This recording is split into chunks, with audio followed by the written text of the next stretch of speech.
Hi, it's me Vamp, and welcome back to Vamp Plays.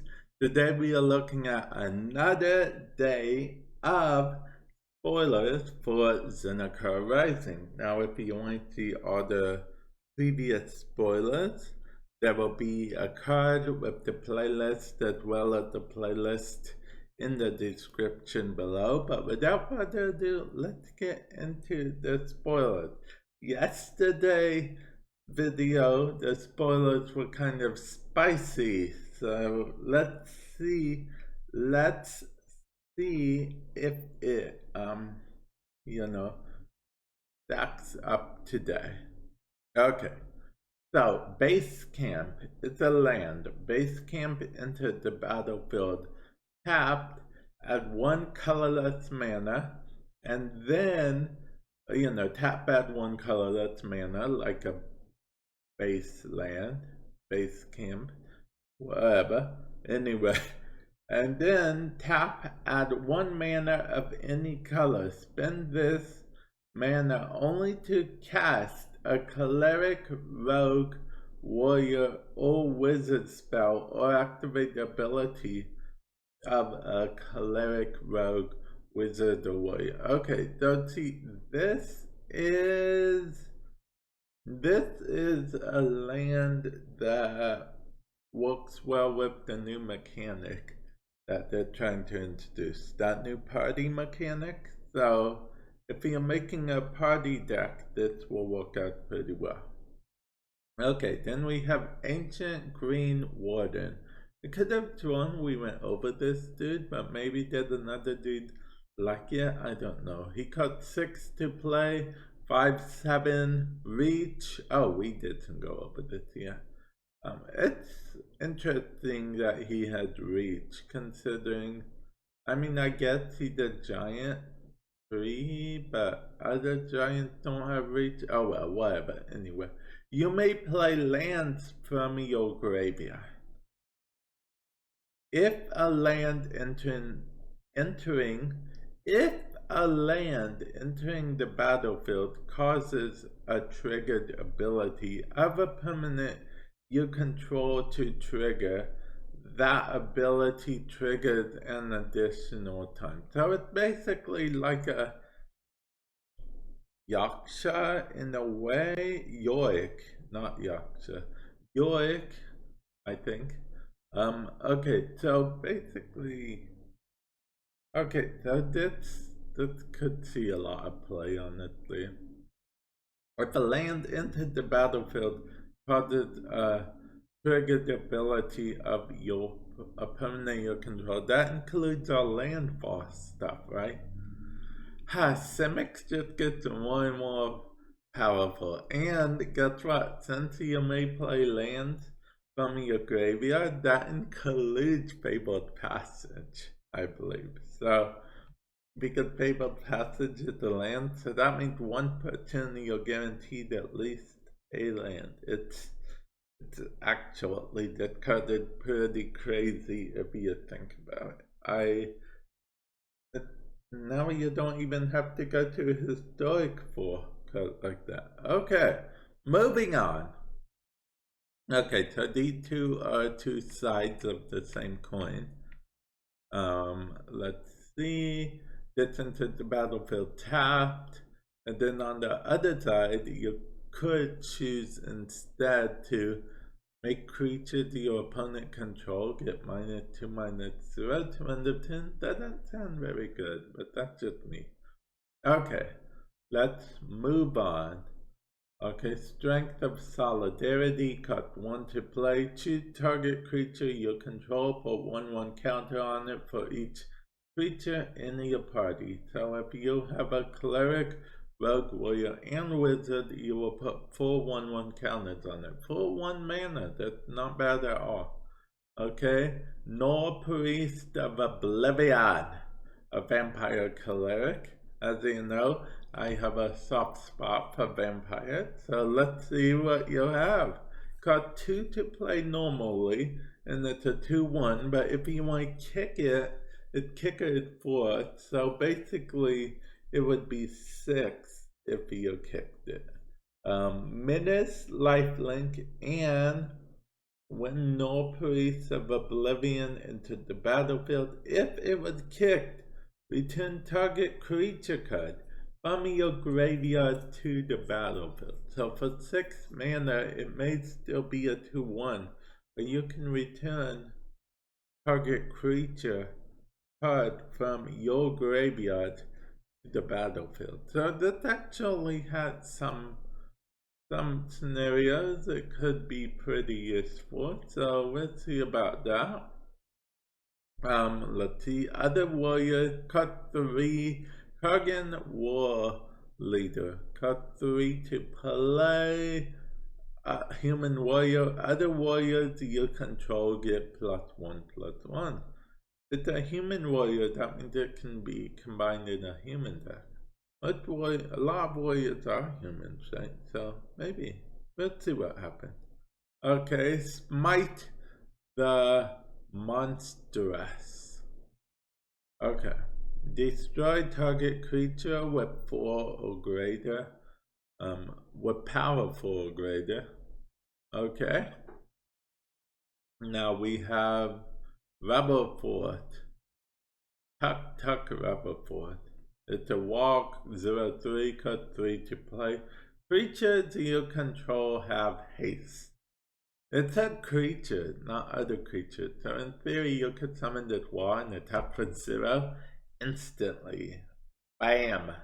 Okay, but seriously, let's move on, shall we?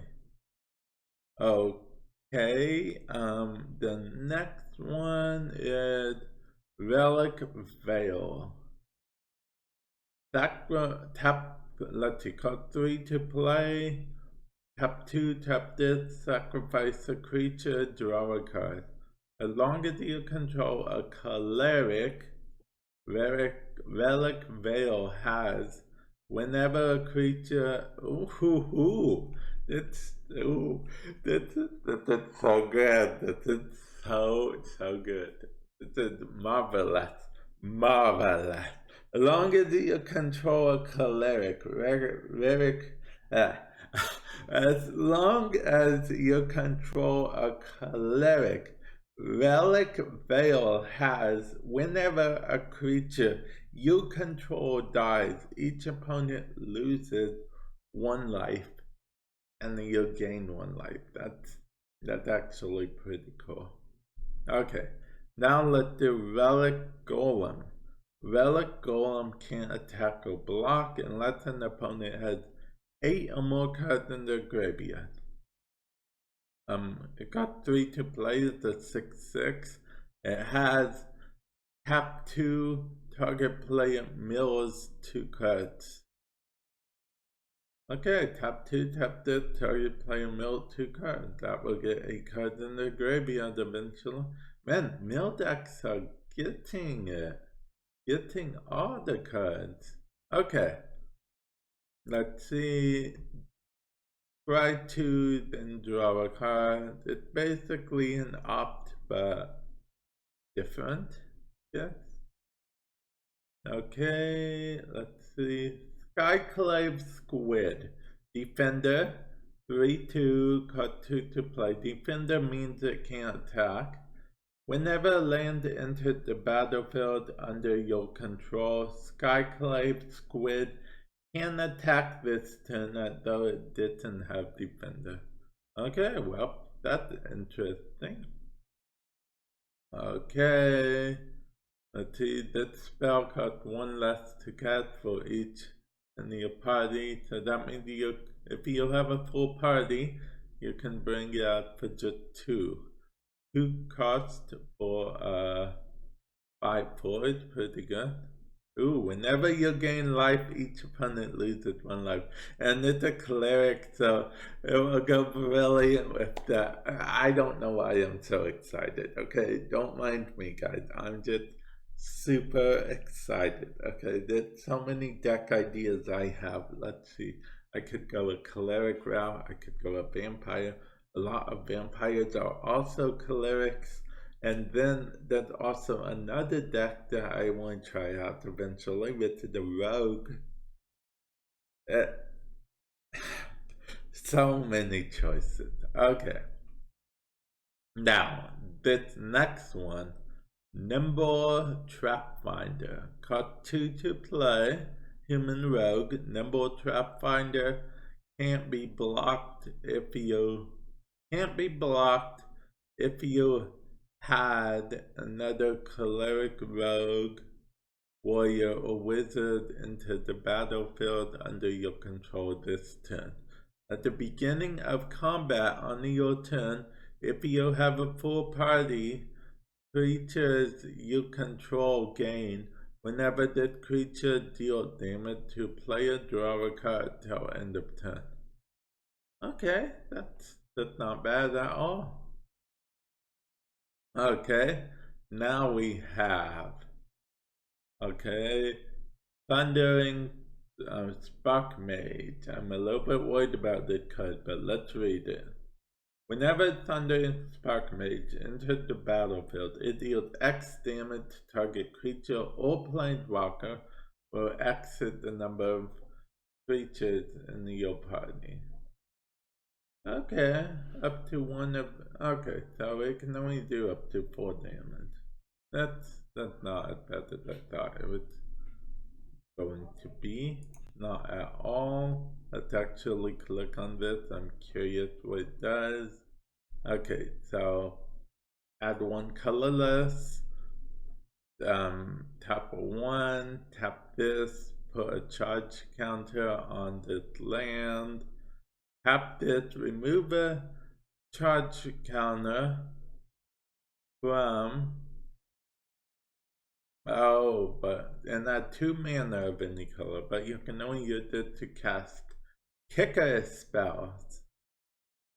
Wait.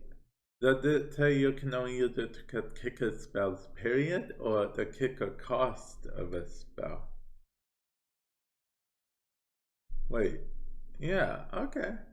Honestly, this isn't that bad. I read that comment, but even that comment is not that bad. And now, give me a moment. We have to find where we were. It does that sometimes. We were here. Okay. Okay, Melee Construct. Okay, cost 4 to play normally. It's a 4/4. Its kicker cost 3, so that's 7 in total. If it was kicked, it entered the battlefield with a 1/1 counter on it for each non-basic land your opponent control. Okay.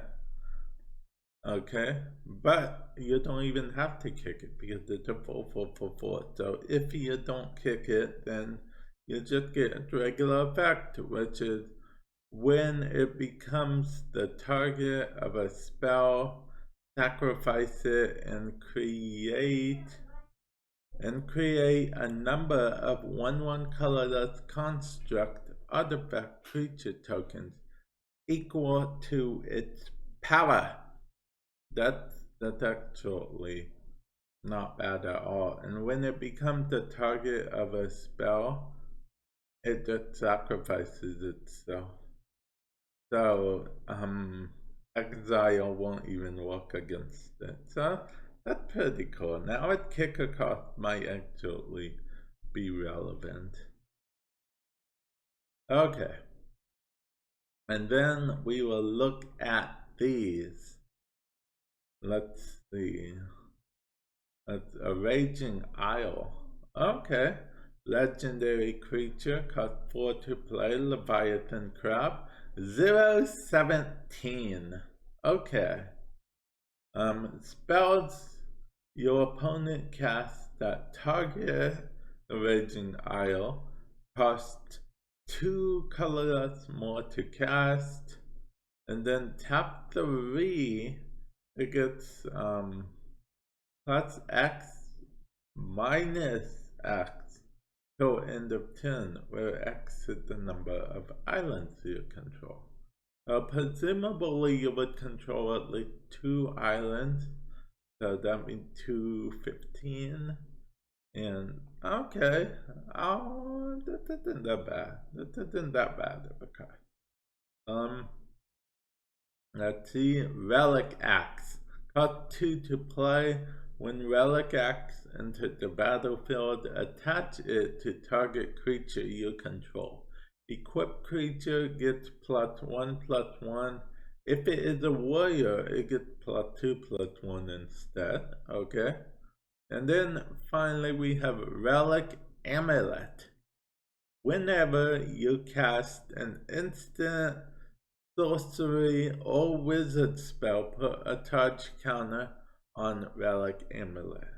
Tap 2, tap this, remove all charge counters from Relic Amulet and deal that much damage to target creature. That's actually might be a staple for a lot of decks because it says instant sorcery or wizard spell. And in theory, as long as you have 2 mana up at all times, you can always cast this. I mean, and it doesn't destroy itself either. So, yeah. I'll be interested to see if this does become a staple or not. But yeah, that was the spoilers for Zendikar Rising for today. Let me know. I'd love to know what you guys think about all the spoilers and stuff. I don't think that was all the cards either, so definitely don't worry about that. I'm secretly hoping we get other Leyline, Dragon, Beast, whatever things for each color, but if we don't, we don't. But yeah, with that said, I will catch you guys in the future. Later.